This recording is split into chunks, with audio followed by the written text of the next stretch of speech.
cómo estoy. Estoy confiando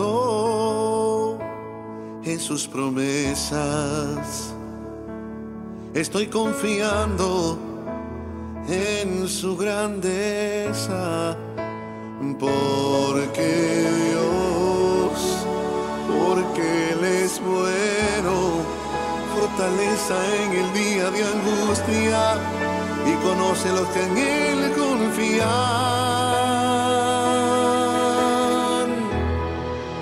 Confío en sus promesas, confío que lo hará.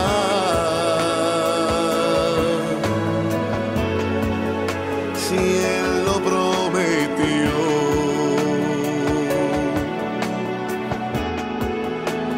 Él lo cumplirá.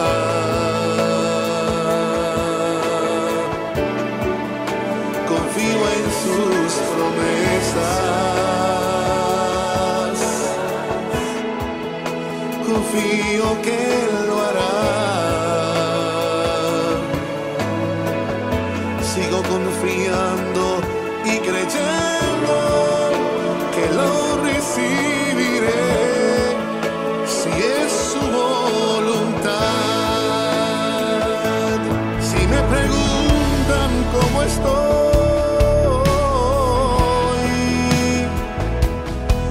confiando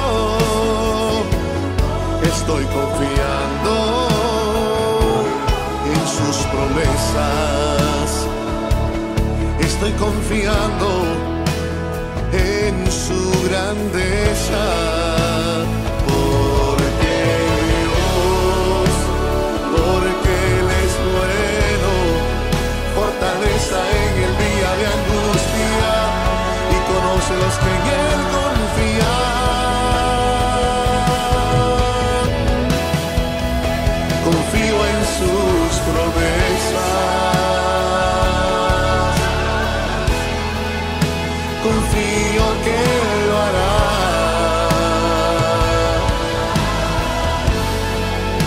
Si Él lo prometió,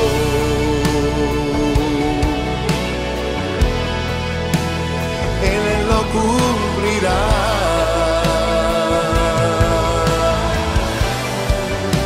Confío en sus promesas,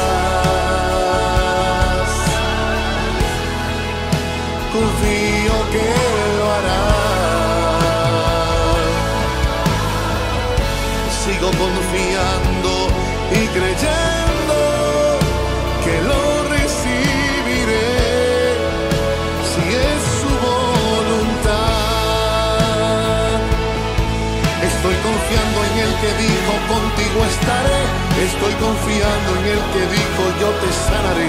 Estoy confiando en el que dijo por ti pelearé. Estoy confiando en el que dijo yo te sostendré. Estoy confiando en Dios.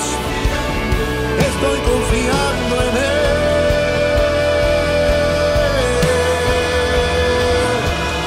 Estoy confiando.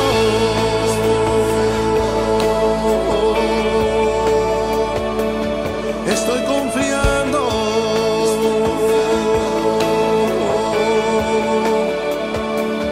Estoy confiando.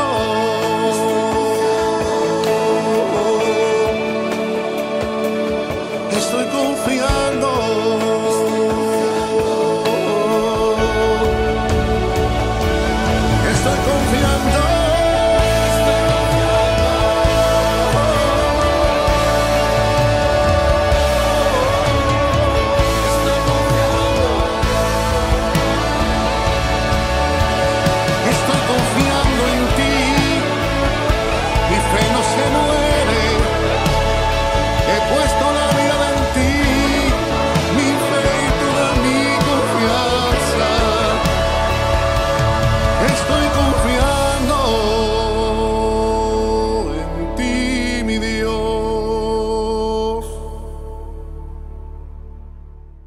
Dios te bendiga. Qué gozo y alegría poder estar otra vez en la palabra de Dios Tú sabes que la palabra de Dios tiene poder y vida. Y cuando tú la lees, cuando tú la estudias, cuando tú pones tu corazón en ella, te cambia radicalmente. Es como mirarse en un espejo donde tú empiezas a ver las cosas que Dios quiere cambiar en ti y te arreglas y te cambias. Hay poder en la palabra de Dios. La palabra de Dios es activa, es poderosa. Y yo quisiera invitarte a leer un pasaje. Es un pasaje inusual, es un pasaje. Lo precioso de la palabra de Dios es que te presenta a la gente tal y como es. No te la adorna, no te la trata de presentar de una manera minimizando sus errores y exaltando sus virtudes. No, la Biblia te presenta aún a los hombres más grandes de Dios en la plenitud de quienes ellos eran, con sus errores, con sus problemas. Y vamos a ver una etapa en la vida de David, el rey David, antes de que fuera rey, uno de los momentos más oscuros de su vida, que es tan oscuro que muchas veces no hablamos de él. Y yo te invito al libro de Primera de Samuel, capítulo 27. Primera de Samuel, capítulo 27. Y el tema de este mensaje yo le he intitulado La historia de dos Davids.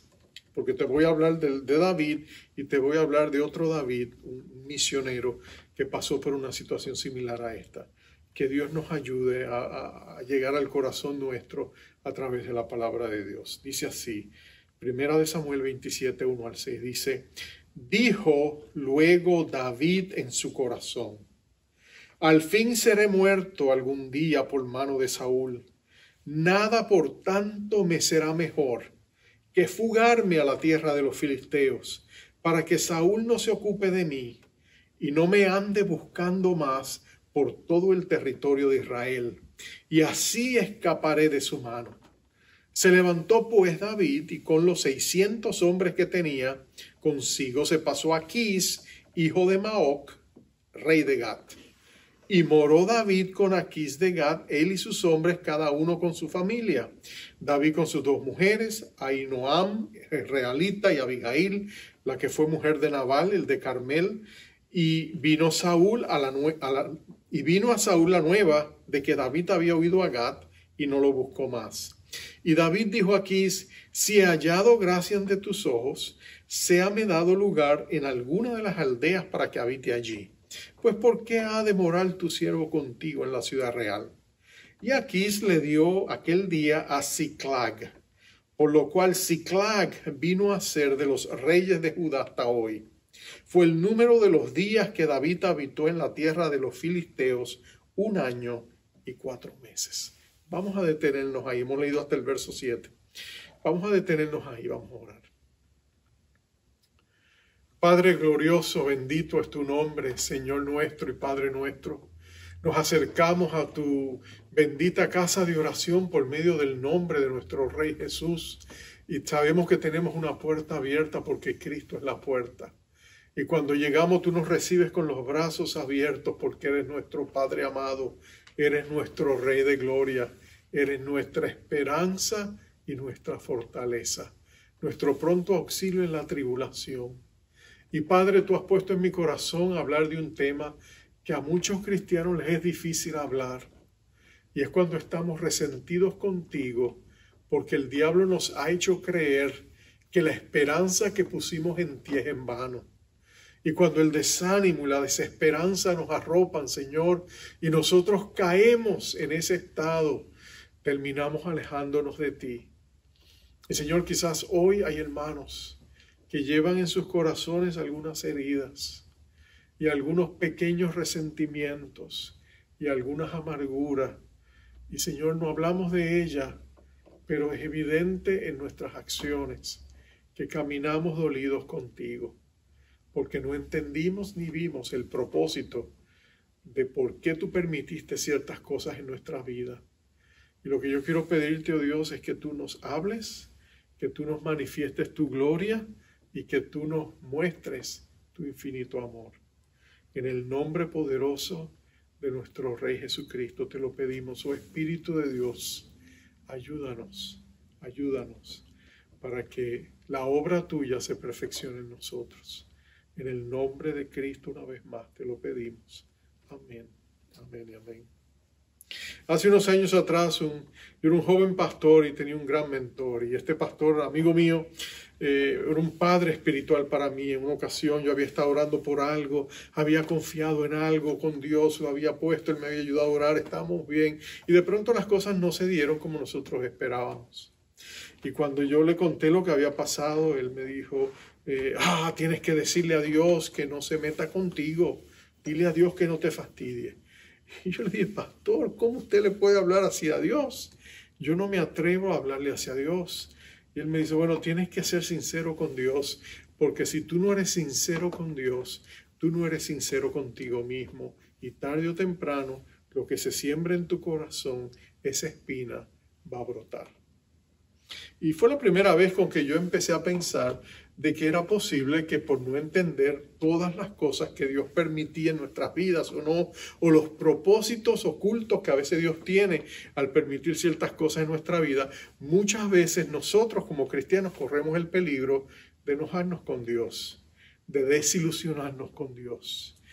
A veces nos resentimos con Dios y cuando seguimos por esa jornada, nuestra fe se enfría, nuestro corazón se amarga. Quiero hablarte de un misionero, se llamaba David Flood. Era de Suecia, era sueco. Y hace muchos años, al principio de los 20, él y su esposa Svea se fueron de misioneros desde Suecia al África. Y llegaron al África y cuando llegaron a la estación misionera en África, ellos le dijeron a ellos y a otra pareja, a los Erickson que estaban allí también, que ellos necesitaban irse a un lugar donde todavía el evangelio no había sido predicado, en una de las partes más oscuras del corazón de África, en el Congo belga. Y ellos aceptaron el desafío, estas dos parejas, y se fueron. Y llegaron a un pequeño pueblo, era una villa llamada Endolera. Y ellos decidieron llegar allá a presentarles el evangelio al jefe de la tribu. Pero este hombre no quiso nada que ver, él tenía temor de que estos nuevos creyentes en un Dios desconocido vinieran a hacerle la vida imposible porque él vivía con las supersticiones de los dioses que él servía y tenía miedo de que estos dioses se fueran a enojar con él y lo fueran a castigar. Así que le permitieron mudarse a las afueras de la villa y allí estas dos parejas hicieron unas casitas de barro y empezaron a vivir ahí. Pero el jefe tribal no les permitía ni siquiera predicar. Lo único que permitía era que 2 veces por semana un jovencito de la villa podía ir hasta donde ellos y venderle cosas. Por ejemplo, venderle gallinas, venderle huevos. Ese era el único contacto que ellos tenían con la tribu. Mientras eso pasaba y ellos oraban, el problema fue que empezaron a enfermarse, sufrieron de malaria, tuvieron otros tipos de enfermedades. Al fin y al cabo, después de un tiempo, la pareja que estaba con ellos, los hermanos Erickson, le dijeron, ¿sabes qué? Le dijeron a David Flood, le dijeron, ¿sabes qué? Nosotros no aguantamos más, no queremos estar acá, nos regresamos a la misión central en África, de la cual nos enviaron aquí. Y ellos se fueron y Svea y David dijeron, no, nosotros nos vamos a quedar, el Señor nos ha llamado. Y Svea le dijo a su esposo David, mira, si no podemos convertir al jefe de la tribu y a la tribu, por lo menos ese niño que está viniendo, yo le voy a predicar al evangelio. Y así lo hizo. Y con éxito, el niño aceptó a Jesucristo en una ocasión. Pero más tarde se descubrió que Svea estaba embarazada y ellos celebraron con preocupación la venida de un niño, una niña. Pero después que la bebé nació, ella se enfermó, quedó muy debilitada porque las batallas que ella había tenido con la malaria la habían debilitado bastante. Svea, murió. Y eso fue devastador para David Flood, que él quedó tan desesperado que él no sabía qué hacer. Fue y enterró a su esposa en una tumba cruda, la dejó allí, agarró a su bebita recién nacida y se regresó a la estación misionera, allí donde estaba, y le anunció a todos, me regreso a Suecia. Ya yo sencillamente no puedo seguir con esto, perdí a mi esposa, yo la amaba tremendamente y ni siquiera siento que puedo cuidar a esta bebé. Dios ha arruinado mi vida. Les dijo, los Erickson recibieron a la bebé, Y le dijeron, no te preocupes, y él se fue de regreso a Suecia, desilusionado completamente con Dios. Él había perdido la esperanza y la fe en Dios. Es interesante que cuando nosotros leemos este pasaje y encontramos al otro David, a David, el dulce trovador de Israel, el que sería el hombre conforme al corazón de Dios, encontramos a David desilusionado con Dios. Han pasado más de 10 largos años y la batalla ha sido intensa porque Saúl ha perseguido a David de una manera tan injusta por más de 10 años, posiblemente 11 años y medio. Y lo cierto es que David llegó a un punto donde hace unos días atrás él ha perdonado la vida de Saúl una vez más. Ha tenido la oportunidad de vengarse, lo ha tenido solo en una cueva. Los soldados defensores de él han estado dormidos. David pudo haberle quitado la vida allí en ese campamento, pero David, por temor a Dios, no lo hizo. Pero ahora David sale y dice, ¿para qué vale la pena seguir así? Seguramente un día de estos Saúl me va a encontrar y me va a matar. Y seguramente yo nunca voy a ser rey de Israel. Nota el desánimo, pero nota la expresión, David dijo en su corazón. David empieza a castigarse a sí mismo, empieza a caer en una nota negativa. Él empieza a permitir que el desánimo y la desesperanza adquieran una voz en su corazón. Y David sencillamente llega un momento donde David suelta la toalla. David se rinde. David dice, ¿sabe qué? Hasta aquí llegué. Y él reúne a sus hombres y dice, ¿sabe qué? Me voy de Israel, voy a cruzar la frontera, me voy donde los filisteos, voy donde el rey el rey Aquís en la ciudad capital de Gat. Y allí voy a hacerme uno de sus mercenarios. Y eso es precisamente lo que David va a hacer. David está siendo impelido por una ira reprimida. David ha llegado al colmo de su aguante y la amargura empieza a echar sus raíces en su corazón. David está amargado, está desilusionado y está resentido con Dios. El problema es que cuando tú y yo nos resentimos con Dios porque no entendemos lo que Él ha permitido, lo que ha hecho, lo natural es sencillamente tragarnos el resentimiento porque nos da pena, vergüenza y a veces hasta temor quejarnos con Dios y lamentarnos con Dios y hacerle reclamos. Si tú y yo nos peleamos con nuestro cónyuge, le hacemos reclamos. Si nos peleamos con nuestros hijos, le hacemos reclamos. Si nos peleamos con un vecino, podemos decirle lo que pensamos. Pero ¿cómo tú te atreves a acercarte a Dios y decirle lo que está en tu corazón cuando tú quieres culparlo a Él por lo que te está pasando? Pero tú sabes que Él es inocente, Él es Dios, Él es perfecto. Como decía Job, ¿cómo puede uno pararse frente al juez de toda la tierra y presentarle una demanda judicial, ¿no es cierto? Bueno, David ahora está siendo motivado por la ira. Él le da la espalda a Dios. Él le dice, ¿sabes qué, Dios? No voy a hablar contigo, sencillamente me voy. Y David toma esa ruta, ese camino equivocado. Pero ¿saben lo más precioso? Cuando nosotros nos resentimos con Dios, aunque Él no tenga la culpa, aunque Él sea inocente, aunque haya habido cosas que han pasado que nosotros no entendemos. ¿Sabes lo que pasa? Que el bien y la misericordia del Señor nos siguen todos los días de nuestra vida. Y aun cuando tomamos la ruta equivocada, cuando tomamos la tangente que no debemos tomar, allí nos sigue la misericordia y la gracia de un Dios que nos ama. Y eso es lo que va a pasar con David. Recuerdo en Lamentaciones, el capítulo 3, el verso 22. Si tú lees el libro de Lamentaciones, fue escrito posiblemente por Jeremías, el autor del libro de Jeremías también. Él lo escribe después de la cruenta y terrible destrucción de la capital de Jerusalén.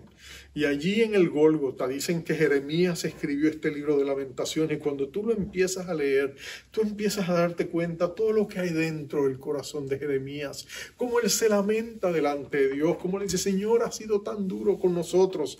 Has acabado con nosotros. Tú eres justo. Nosotros no lo merecíamos. Pero Señor, lo cierto es que nos has pegado duro, él dice. Pero aún así, de pronto en el capítulo 3 asoma la nota, la esperanza, el rayo de luz de esperanza. Y él le dice a Dios, por la misericordia de Jehová no hemos sido consumidos. porque nunca decayeron tus misericordias, nuevas son cada mañana, grande es tu fidelidad. Y tú y yo podemos darnos cuenta de que aun cuando nosotros nos desilusionamos con Dios y llevamos en nuestro corazón la herida y el resentimiento, la misericordia de Dios no se detiene, porque Dios es bueno y aunque le acusemos falsamente, Dios sigue ministrándonos su amor. Pero hay varias cosas que suceden cuando perdemos la esperanza. Y lo primero que sucede cuando perdemos la esperanza, y este es el primer punto al que quiero llevarte, cuando tú y yo perdemos la esperanza, perdemos el norte. Perdemos el norte. ¿Qué quiere decir con esto? Bueno, empezamos a distanciarnos de Dios. En el caso de David Flood, el misionero sueco que te dije anteriormente, él regresa a Suecia, empieza a rehacer su vida, conoce a otra mujer, se casa con ella, va a tener 4 hijos con ella. Pero David está tan resentido que una de las cosas que él va a prohibir en su familia es que se mencione el nombre de Dios. No porque él se ha hecho ateo, porque si él fuera ateo no le importaría que hablaran de Dios, porque de todas maneras para él no existe. No, él está resentido con Dios y por eso no quiero que el nombre de Dios se mencione. De hecho, él va a caer en la bebida y va a terminar siendo un tomador social y eventualmente un alcohólico. Él va a pasar grandes penurias porque la ira que él lleva por dentro se lo va comiendo. Dice Frederick Buechner, en uno de sus libros, él llamaba la ira el pecado más divertido, entre comillas. Él decía, es el pecado que la gente practica y piensan que es una gran diversión. Cuando una persona está irada, se pone sarcástica, ¿no es cierto? Cuando una persona está irada, se pone irónica. Cuando ellos empiezan a ser crueles, a veces usan la ira porque lo que los enciende, lo que está por dentro de ellos es el fuego de la ira. Pero ellos empiezan a decir cosas sarcásticas, empiezan a divertirse, ¿no es cierto? A lanzar esas indirectas. La gente que se enoja empieza a atacar de cierta manera, empieza a prepararse, a gozarse los encuentros que van a tener, lo que le van a decir a la gente, o empiezan a revivir en su mente el escenario, la escena pasada, y empiezan a divertirse. Yo le diría esto para que le duela, yo le diría lo otro para que le duela. Y dice Buechner, lo que ellos no se dan cuenta es que ellos han formado un banquete, una fiesta, y es una gran comilonga, como decimos nosotros, ¿no? Es una gran fiesta. Lamentablemente, la persona se está consumiendo a sí misma, decía Buechner. Al final del banquete, al final de la fiesta, el esqueleto que queda es el suyo propio, porque cuando tú estás lastimado, cuando tú estás herido y tú lo proyectas a través de la ira reprimida, lo que tú estás haciendo es desgastándote a ti mismo. Las úlceras las recibes tú, los problemas intestinales y estomacales y digestivos los tienes tú. Cuando tú canalizas ese enojo interior, lo que está pasando es que tú mismo te estás consumiendo sin darte cuenta. Bueno, eso es lo que David está haciendo. David ha caído en un despecho. David ha caído en una desilusión profunda. Si tú sigues leyendo el pasaje, mira lo que David comienza a hacer. David ha pedido que lo envíen fuera de la capital, no porque él no quiera estar en la capital, lo que él no quiere estar es bajo el ojo supervisor del rey Aquís, porque David tiene su propia agenda. Y cuando él se va afuera, lo envían a una ciudad, una villa, un pueblito llamado Ziklag. Cuando él se va a esa ciudad y allá muda toda su familia y toma posesión de ese lugar, lo que él descubre es que él sale a incursionar y atacar, pero mira hasta dónde cae David. David, el verso 9 dice, y asolaba David el país y no dejaba con vida hombre ni mujer. Y se llevaba las ovejas, las vacas, los asnos, los camellos, las ropas. Y regresaba a Aquís. Y decía Aquís, ¿dónde habéis merodeado hoy? David decía, en el Negev de Judá y el Negev de Jeramel, o en el Negev de los ceneos. Ni hombre ni mujer dejaba David con vida para que viniesen acá, diciendo, no sea que den aviso de nosotros y digan, esto hizo David. Y esta fue su costumbre todo el tiempo que moró en la tierra de los filisteos. Mira lo que está pasando. David desata una ola violenta.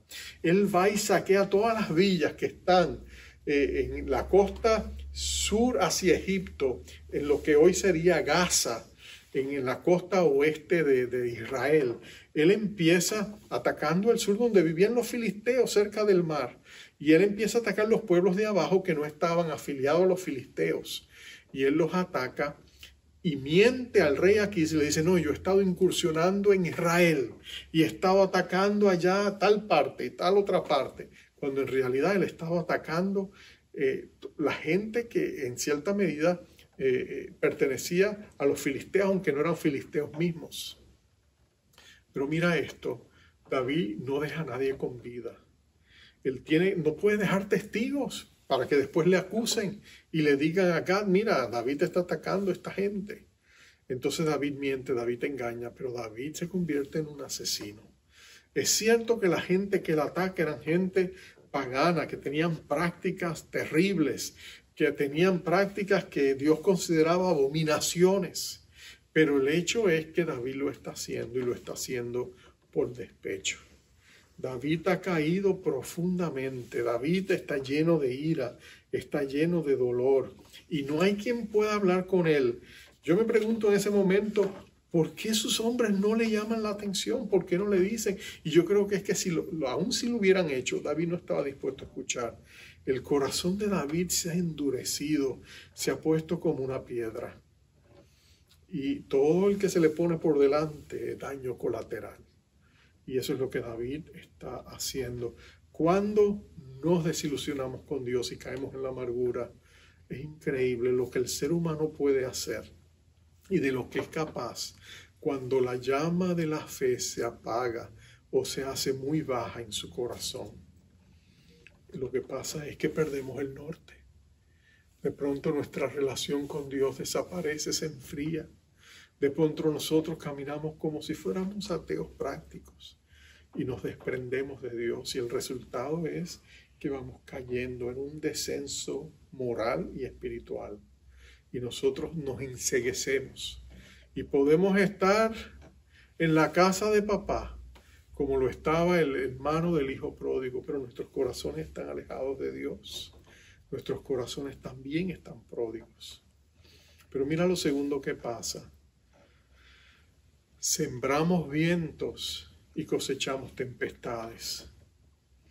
Mira lo que sucede. David está haciendo cosas atroces a estas familias, a estos lugares. El hombre que era conocido como el hombre conforme al corazón de Dios, ahora está actuando de una manera que no es quien él realmente era. Y aunque Dios tendrá misericordia de David, Dios también va a permitir que él coseche lo que ha sembrado. En el pacto de Dios con el hombre, cuando Dios hizo al hombre, Dios le dijo al hombre, fructificad. Dios le dijo al hombre, estableció un principio entre la humanidad y él, donde Dios básicamente le dijo al hombre, tú vas a cosechar lo que siembras. Y cuando tú siembras cosas buenas, vas a tener buenos frutos. Y cuando tú cosechas malas cosas, vas a tener malos frutos. ¿Te acuerdas lo que Dios le dijo a Caín? Le dijo, mira, el pecado está a la puerta tocándote. Depende de ti si lo dejas entrar o no. Pero si tú lo rechazas, yo te daré el poder para tú no permitir que él te toque. Pero ¿qué hizo Caín? Caín le abrió la puerta. ¿Y qué hizo? Mató a su hermano. ¿Y qué pasó? Bueno, cosechó, porque la tierra misma empezó a reclamar la sangre de su hermano. Porque es que cosechamos lo que sembramos. Ese es el principio. Entonces, mira lo que va a suceder. Los filisteos, que eran los enemigos acérrimos del pueblo de Dios, deciden entrar en un conflicto militar con Israel. En el 1 de Samuel, capítulo 28, dice, en aquellos días que los filisteos reunieron sus fuerzas para pelear contra Israel, y dijo Aquís a David, ten entendido que has de salir conmigo a campaña, tú y tus hombres. Y David respondió a Aquís y le dijo, muy bien, tú sabrás qué hará tu siervo. Y aquí dijo a David, por tanto, yo te constituiré guarda de mi persona durante toda mi vida. Mira lo que había pasado. Mira lo que había pasado. El pueblo de Israel va a pelear contra sus enemigos, los filisteos. y en el valle de Fec van a alinearse los ejércitos. Pero el rey Aquís le va a decir a David, tú vienes a pelear conmigo, porque él ha pensado, él ha creído a David. Cuando David le ha dicho que él estaba atacando a Israel, él piensa que David se ha hecho abominable a su propio pueblo. Que ahora lo considerarán sin duda un traidor porque David está atacando a su propia gente. Eso es lo que él ha creído aquí, porque ha creído la mentira de David. Pero mira lo que pasa ahora. Ahora David va frente aquí le dice, vamos a pelearnos con los israelitas y yo cuento contigo. Y David ha estado pintando el piso, por decirlo así, se ha encontrado ahora que ha llegado a la esquina de la pared y no tiene escapatoria. Él tiene que pelear en contra de su pueblo. Ahora, ¿tú te imaginas lo que eso va a significar? Lo que eso va a significar si David levanta su espada en contra de Israel. ¿Cómo Dios va a cumplir la promesa de que David sería su rey si David termina siendo un traidor contra su patria? Ese sería el fin de toda oportunidad para David cumplir la promesa que Dios le había dado. ¿Y de quién era la culpa? ¿De Dios? No, hubiera sido de David. Pero mira la respuesta de David cuando el rey le dice esto. Él le dice, dice, está bien, cuenta conmigo, muy bien. Tú sabrás lo que hará tu siervo. David está dispuesto a hacerlo, porque no creas que David está fingiendo aquí. David, su corazón está amargado, su corazón está dolido, está despechado en cierta medida. Y por tal razón David está dispuesto a darle la espalda a su pueblo, porque ¿qué importa el pueblo si ya le ha dado la espalda a Dios? Pero aquí es donde el bien y la misericordia siguen a David. Aquí es donde la gracia de Dios se manifiesta. Aquí es donde Dios va a demostrarle a David que Dios se acuerda de que somos polvo y Él no nos castiga conforme a nuestras rebeliones, ni derrama su justicia conforme a nuestros pecados, sino que como los cielos están más altos que la tierra, así la misericordia de Dios se extiende sobre nuestras vidas. Y Dios obra con nosotros en su amor. Mira lo que va a pasar. Cuando ellos están listos para atacar y las batallas ya se están alineando y David y sus hombres se han alineado con el contingente del rey de Gat, porque el rey de Gat aquí era el rey de la capital y de la gran ciudad de Gat, pero también había 4 otros reyes filisteos que estaban en la misma región y él era el líder de esos 4 reyes. Pero cuando los generales, los príncipes, los hijos de estos reyes están alistando las tropas y descubren que David está entre las tropas de Aquís, ellos dicen, no, esto no puede ser. ¿Sabes por qué? ¿Qué pasa si en el fragor de la batalla David decide que este es el momento donde él quiere reconquistar la lealtad y el afecto de su rey y empieza a pelear por los israelitas dentro de nuestro propio ejército y nuestras propias líneas? Eso no se puede permitir. Entonces ellos van donde el rey Aquís y le dicen, no vamos a pelear con David. Y el rey Aquís sabe que tiene una batalla que no va a poder ganar. Él necesita la unidad militar para poder vencer a Israel y no lo va a lograr cuando sus propios generales están en su contra y están en desacuerdo. Así que él llama a David y le dice, mira David, yo sé que tú has sido bueno conmigo, yo sé que tú has sido leal conmigo, pero mira, ellos no quieren y tengo que aceptarlo. Y David se enoja. David empieza a reclamar. Le dice, pero ¿cómo es esto? Tú sabes la clase de hombre que yo he sido contigo. ¿Cómo es posible que me des la espalda? Y entonces el rey tiene que decirle, David, vive Jehová que tú has sido recto, dice el verso 6 del capítulo 29, y que me ha parecido bien tu salida y tu entrada en el campamento conmigo, y que ninguna cosa mala he hallado en ti desde el día que viniste a mí hasta hoy, mas a los ojos de los príncipes no agradas. Vuélvete pues y vete en paz para no desagradar a los príncipes de los filisteos. Ahí David descubre que aún este rey lo trata como lo que él es, un extranjero. Y entonces David se frustra más. Y David agarra a sus 600 hombres y dice, pues vámonos a casa. David todavía no entiende que lo que él ha recibido ha sido la inmensa misericordia de Dios. Que él va a cumplir su promesa de preservarle a David un lugar en el reino de Israel. Pero David se ve enojado. Y 3 días le toma llegar a su casa desde Fec hasta Ziklag. 3 días le va a tomar. Y David va allá. Y David va quejándose. Y David va a llegar, pero cuando en el último día caminan las últimas 25 millas, ya llegando están exhaustos, ha sido un viaje largo, pero de pronto ellos miran a la distancia y ven unas densas bocanadas de humo, unas nubes de humo que empiezan a emerger desde la tierra hasta el cielo donde está situada la ciudad de Ziklag. Y David está diciendo, ¿qué está pasando aquí? ¿Qué es lo que está pasando aquí? Y cuando ellos se van acercando, de pronto ellos se dan cuenta de que la ciudad de Ziklag ha sido atacada, ha sido totalmente arrasada y desolada, y que los amalecitas, una de las tribus que David había atacado, han devuelto el favor, y en su ausencia para defender la ciudad, ellos no solamente han arrasado con la ciudad, se han llevado cautiva toda la familia de esos 600 hombres.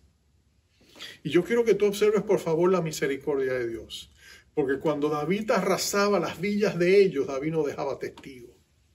David no dejaba un hombre o una mujer viva. David los mataba a todos.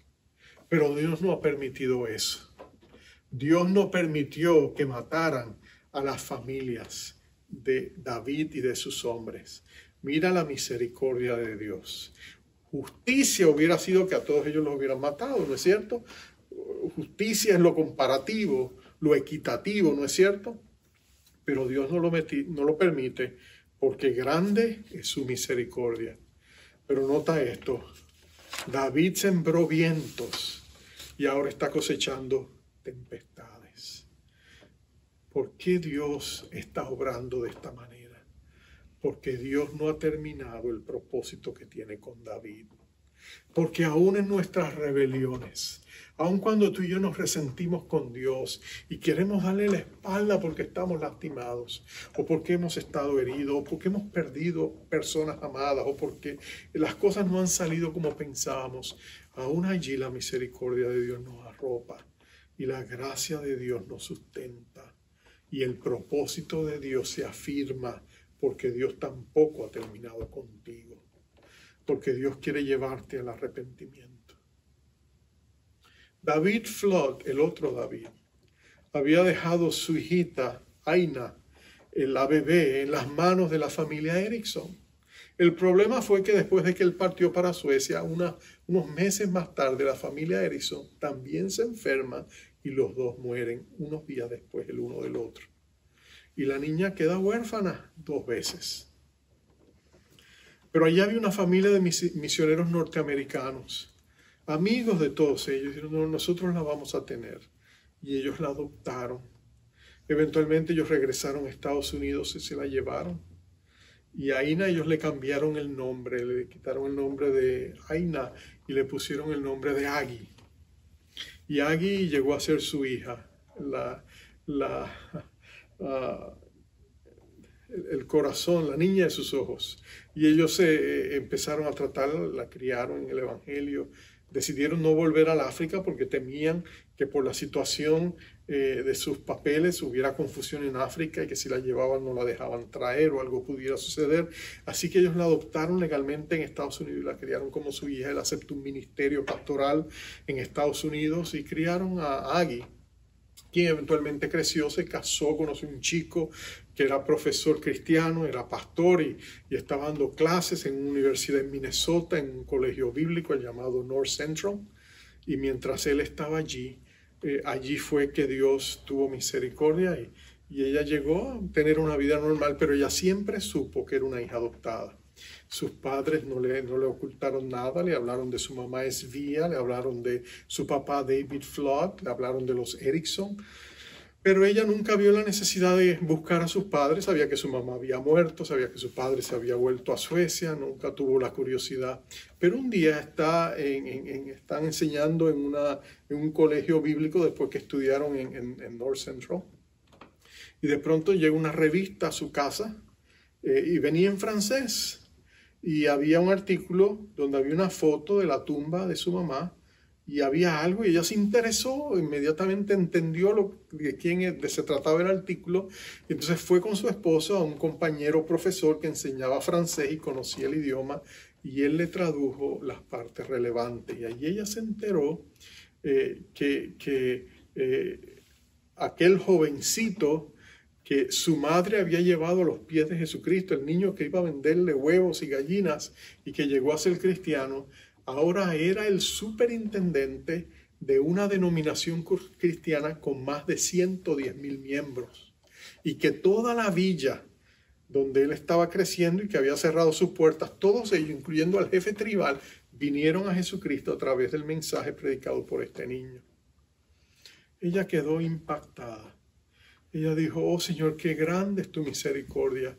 Y entonces le llegó al corazón la necesidad de buscar a su papá, de descubrir qué había pasado con su padre allá en Suecia, y cómo ella podía encontrarse con él y darle la buena noticia si él no la sabía. Perdón. Y ahí es donde va a comenzar una historia preciosa de un reencuentro y de una reconciliación entre su padre amargado y el Dios que le amaba y había sido fiel. Y aquí es donde llegamos al tercer punto de nuestro mensaje. Cuando nos alejamos de Dios, perdemos el norte, sembramos viento, cosechamos tempestades. Pero es allí también donde Dios se encuentra con nosotros, en Ziklag, y nos muestra su gran misericordia. Es cuando la misericordia de Dios nos restaura. Y mira lo que sucede allí. David ha llegado con sus hombres. Ellos han visto la devastación, la ciudad encendida en llamas, sus familias, todo desierto, un pueblo fantasma. Obviamente los que vinieron y atacaron la ciudad se han llevado cautivos de rehenes a sus esposas, a sus hijos, a sus hijas. Lo saben porque no están allí. Y entonces ellos dicen: ¿y ahora qué vamos a hacer? Y dicen, ellos están agotados. Acuérdate, ellos han venido cabalgando 25 millas, todo un día largo, pero han sido 3 días de viaje intenso. Y de pronto ellos empiezan a llorar, empiezan a caer en la desesperación. Interesantemente, dicen que allí los hombres de David inclusive hablan de apedrearle. Y dice el verso 6 del capítulo 30, y David se angustió mucho porque el pueblo hablaba de apedrearle, pues todo el pueblo estaba en amargura de alma, cada uno por sus hijos y por sus hijas. Mira lo que ha pasado. De pronto, David va a tener un encuentro con la realidad. De pronto, David va a mirarse en el espejo y no se va a reconocer. David se va a dar cuenta de su tremendo error. El error que él cometió al desilusionarse con Dios, al darle la espalda a Dios. El error gravísimo que él tuvo al perder el norte.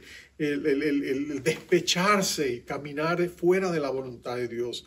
Ahora de pronto le va a caer encima todo el resultado, las repercusiones de sus acciones. Y David de pronto va a darse cuenta de que ese fue uno de los grandes errores de su vida hasta ahí. David va a preguntarse: ¿qué voy a hacer ahora? Y esta ciudad de Ziklag se va a convertir en el escenario donde David va a tener un encuentro con el Dios de misericordia que le ama y que no le había fallado. Porque David no sabía, David se había rendido cuando estaba bien cerca de llegar a la meta. El que había esperado 11 años, le quedaba 1 año y pocos meses para que Dios tornara las cosas y recibir la bendición que le había prometido y las promesas cumplidas que Dios le había prometido. Pero David, por decirlo así, en la última vuelta David se había dado por vencido. Y ahora Dios está restaurándolo. Ziklag es el lugar donde eso ocurre. Es interesante, la palabra Ziklag en hebreo significa medida apretada y remecida. Medida apretada y remecida. Y se usaba en el contexto de los sacos de harina, de cebada o de trigo, cuando los estaban llenando. Si tú sabes, en ese tiempo, al ellos comprar muchas veces, ellos apretaban el contenido de los sacos, lo apretaban y lo remecían para que quedara bien, para poder maximizar la capacidad de contener que este saco tenía, ¿no? Así que ellos lo apretaban y lo remecían. Bueno, cicla quiere decir una medida que ha sido remecida y apretada. Y eso es lo que le está pasando a David. David ha sido herido, ha sido movido de un lado para el otro.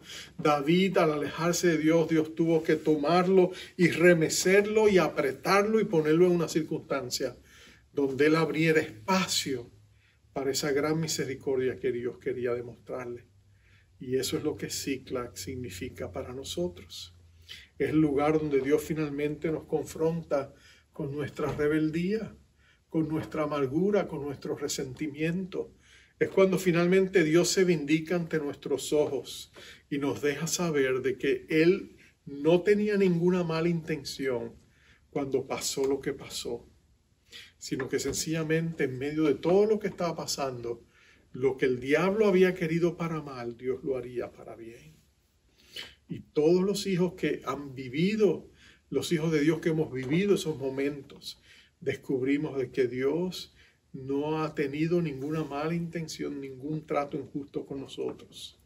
Y que a veces ha sido el enemigo el que ha querido trastornar nuestra vida, pero que Dios nos ha dado la seguridad de su presencia, de su poder, de su provisión, aun cuando la pérdida ha sido cuantiosa. Eso es lo que está pasando con David. Y mira lo que dice el final del verso que comenzamos a leer. En el verso 6, la última frase es, después de haber hablado de la angustia de David y cómo el pueblo quiere apedrearlo, dice, mas David se fortaleció en Jehová su Dios. Mas David se fortaleció en Jehová su Dios. Mas David se fortaleció en Jehová su Dios. Esto es cuando David vuelve en sí. Como cuando el hijo pródigo volvió en sí, cuando estaba allí viendo y codiciando las arrobas que se comían los cerdos que él tenía que cuidar en la parábola de Jesús. Es el momento donde de pronto se abren los ojos y tú te das cuenta de lo que está pasando. Es Manasés allá cautivo cuando fue llevado de Jerusalén y él pudo mirarse en el espejo de su conciencia y darse cuenta todo el mal que había hecho Israel y arrepentirse y pedir la misericordia de Dios. Es Pedro, después de haber negado a Jesús 3 veces, llorando amargamente y pidiéndole perdón a Dios. Ese es el momento donde nosotros volvemos en sí. Es el momento donde Dios perdona y restaura. Es el momento donde Dios de pronto va a levantar a David y va a mostrarse poderoso todavía con él. Es donde David va a decirle a Dios, Señor, perdóname. Señor, pero restáurame. Y Dios lo va a restaurar. Y David va a decir, Señor, ¿qué hago ahora? Y Dios le va a decir, levántate, ve, Señor, voy tras ellos. Sí, ve tras ellos y los conquistarás. Es donde David va a volver a tomar a estos hombres que ahora mismo lo quieren apedrear y Dios y él les va a decir, el Señor me muestra que no es hora de rendirse. Es hora de volver al Señor de todo corazón, ir y pelear por nuestras familias, ir y pelear y rescatar a nuestros amados. Esto es lo que tenemos que hacer y es precisamente lo que Dios va a hacer. El otro David, David Flood, estaba en Suecia. Él había sufrido un infarto. El problema que tenía con el alcohol había minado la salud de su cuerpo. Y ahora estaba en su residencia, pero no podía hablar, no podía caminar mucho.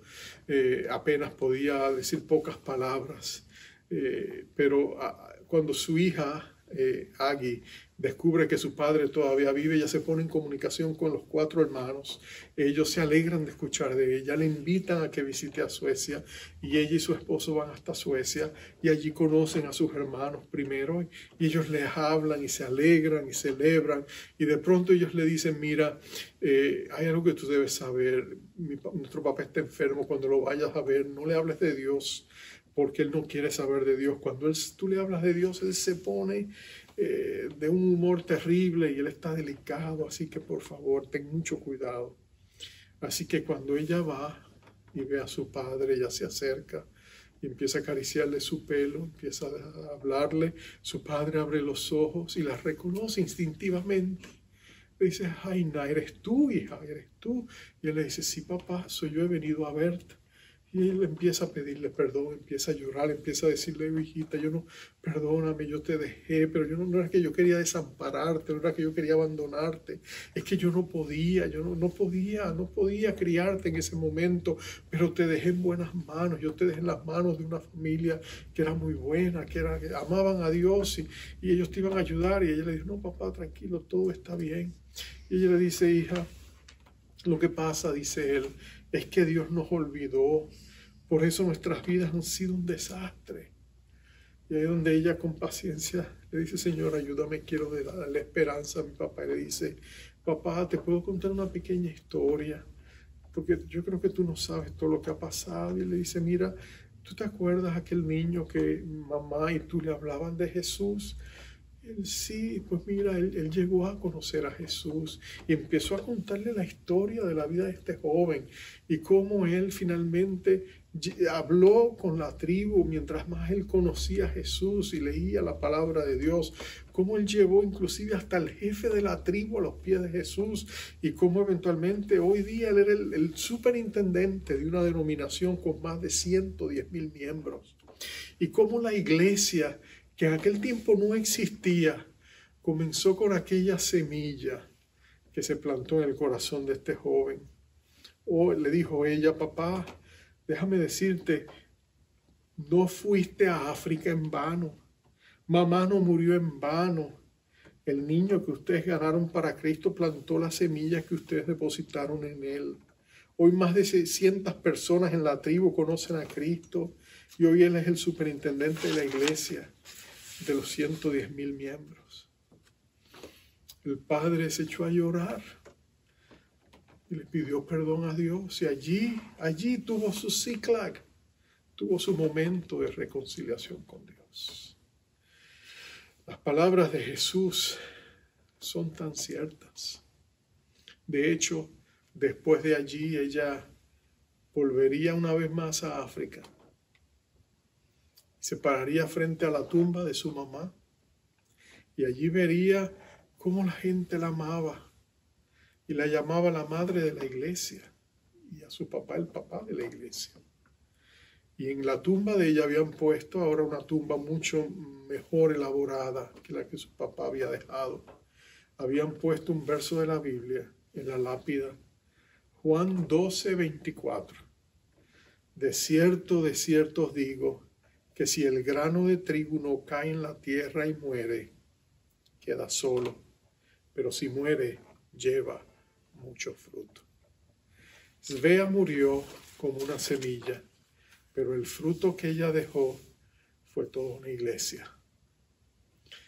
Yo no sé cómo estás tú en tu relación con Dios. Puede ser que tú estás viviendo en el gozo de su fortaleza, o te sientas que en medio de esta pandemia tú nunca has estado más cerca de Dios porque le has buscado de todo corazón. Pero también es posible que en todo lo que hemos vivido, en todos los sinsabores que hemos gustado, que algo dentro de ti como que se ha roto y ha habido una entrada de la desilusión y la desesperanza. Y tu corazón ha sido arropado por un inmenso dolor. Y lo que yo quiero decirte es, no tienes que perder el norte. No tienes que sembrar vientos para cosechar tempestades. Basta con que tú vengas y traigas tu corazón a Jesús y le digas exactamente lo que siente. Le hables con sinceridad como se habla con un amigo y le digas, Señor, cuando pasó esto yo sentí de esta manera. Yo me sentí abandonado, desamparado por ti. Oh Señor, yo sentí que me habías desilusionado, me había dejado.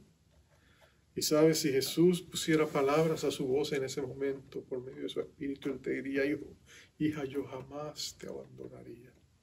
Yo jamás te desampararía. Pero yo tenía que permitir esto para mis propósitos. O aunque el diablo quiso traer esto para mal, yo lo usé para bien. Porque yo te amo. Porque tú eres la niña de mis ojos, porque tú eres mi amado en quien yo me complazco. Y cuando tú traes tu corazón a Dios y te fortaleces en Dios y en su misericordia, tú empiezas a levantarte. ¿Y sabes lo que sucede? Dios restaura el propósito que tiene para tu vida y cumple lo que Él quiere hacer contigo. Oh, David sería el rey de Israel. De hecho, en aquella gran batalla, el rey Saúl perdería su vida y David sería eventualmente llevado al trono de Israel y reinaría por 33 años. El reino total sería 40 años, 33 años como rey de toda la nación y los primeros 7 años como rey en Hebrón de 2 tribus de Israel. Pero Dios cumpliría todas sus promesas, porque nuestro Dios es un Dios cumplidor de promesas y mantenedor de pactos. Así que yo te invito en esta hora a abrir tu corazón al Dios que vive y pedirle que tenga misericordia de ti y de todos nosotros. Vamos a orar.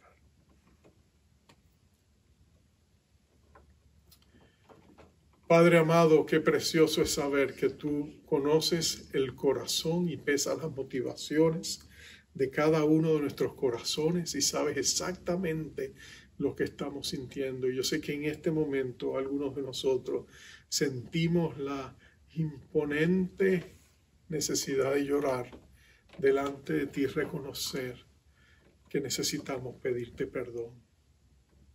Señor, perdónanos por juzgarte mal.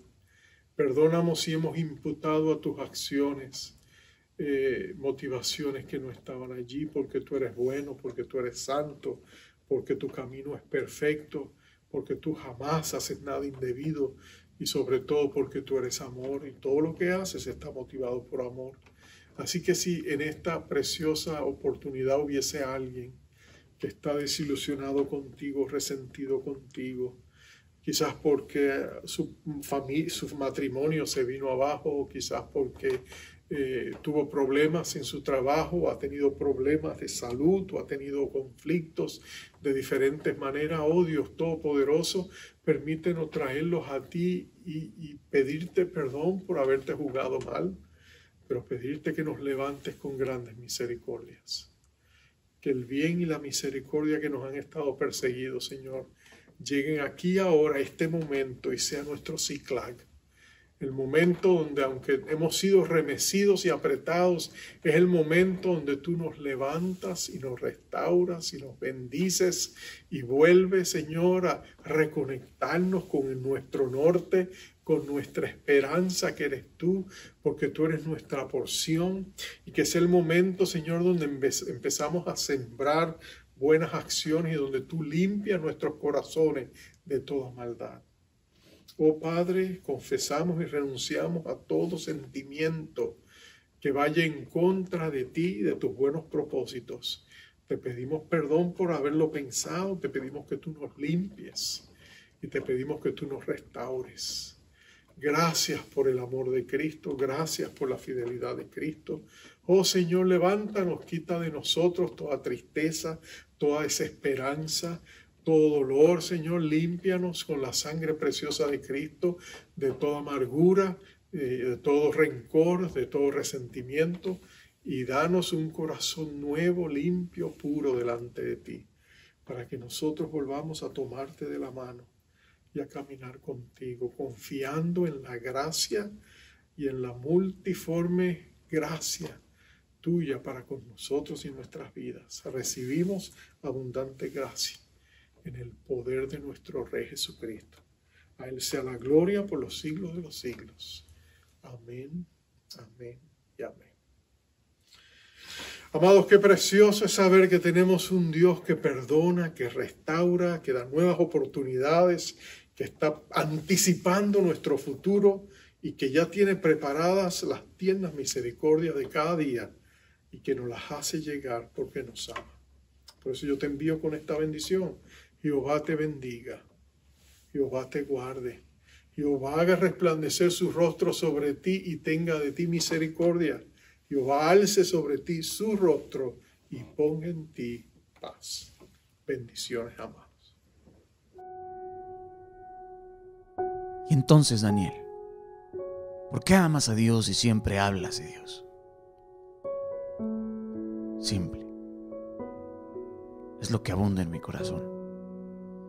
En verdad quisiera en ocasiones hablar de otra cosa, pero siempre termino hablando de Él. Es una relación multimodal, es algo que durante años he cultivado. Es mi amigo, mi padre, mi rey, mi general, mi consejero, mi socio, mi salvador, mi todo. Literal, es lo más importante que existe en mi vida. Estoy enamorado de Él, porque lo siento en todos lados. Mi vida es un milagro. Pero Daniel, ¿cómo puedes amar a Dios si jamás lo has visto? Bueno, queridos, de la misma forma en que muchos odian algo en lo que no creen. Yo, por años, fui un pez fuera del agua, un moribundo arrastrándose por los suelos, arrastrándose de insomnio en insomnio. El foco prendido y el aire eran mis únicos amigos, pero conocía al Todopoderoso. Nunca dudé de su existencia, pero jamás lo había buscado como lo busqué aquel día. Alcé mis manos al límite e imploré misericordia. Yo era una oveja perdida, pero jamás dejé de ser su oveja, y a pesar de todo lo que soy y todo lo que Dios sabe de mi pasado, de mi presente y mi futuro, me demuestra diariamente que no pierde el amor y la ternura con la que me invita a seguirle, sin importar lo que haga o haya hecho. Siempre en el día a día encuentro un espacio para escuchar su voz. Pero yo jamás escuché la voz de Dios en la misma forma en la que hablan las personas. Yo la escuché así.